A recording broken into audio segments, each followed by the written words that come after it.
একজন প্রবাসী, আমি আবুধাবিতে থাকি এবং আমার বাবাও প্রবাসী। এই হামলাটা হচ্ছে আমার আম্মুর উপর।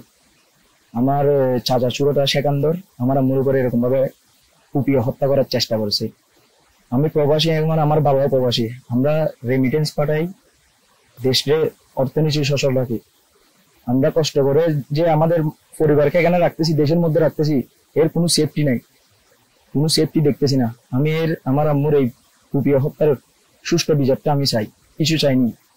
ছোট্ট একটা ডাবপাড়ার বিষয় নিয়ে আম্মুর সাথে এই ধরনের ঘটনাটা ঘটাইছে ওনারা। এর পূর্বে আমার চাচাতো বোনের সাথেও সেম ঘটনা ঘটাই, এলাকার মধ্যে স্টাম্প দিছে যে উনি পরবর্তীতে কোনো ঘটনা করবে না। এখন উনি দেখতেছি স্টাম্পে অমান্য করছে, সমাজকে অমান্য করে পরবর্তীতে আমার আম্মুর উপরে এরকম হত্যা করার চেষ্টা। আমরা প্রবাসী, আমরা এর সুষ্ঠু বিচার চাই।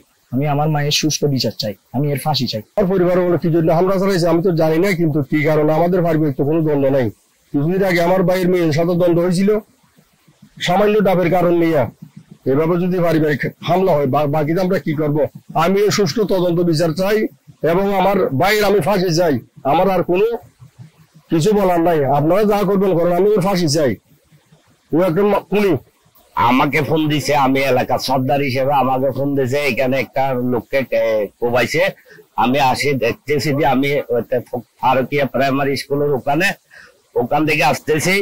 ওই সময় উনি যে সেকান্দর নামের মোটর সাইকেল নিয়ে চলে যাইতেছে।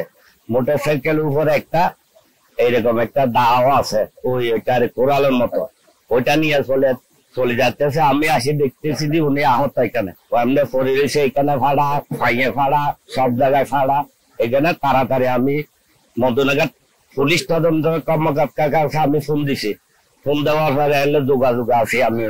ওই সময় আমি বলছে যে আমি যখন এগুলি ভেঙে বলছি সবগুলো এরা আহত হতা, তা আমি তাড়াতাড়ি 3-4টা, একটা 2টা মহিলা, একটা লোক দিয়া সিএনজির সাথে সেটা মেডিকেলে ফাড়া দিছি। ওখানে কেন চিকিৎসা অবস্থায় আছে।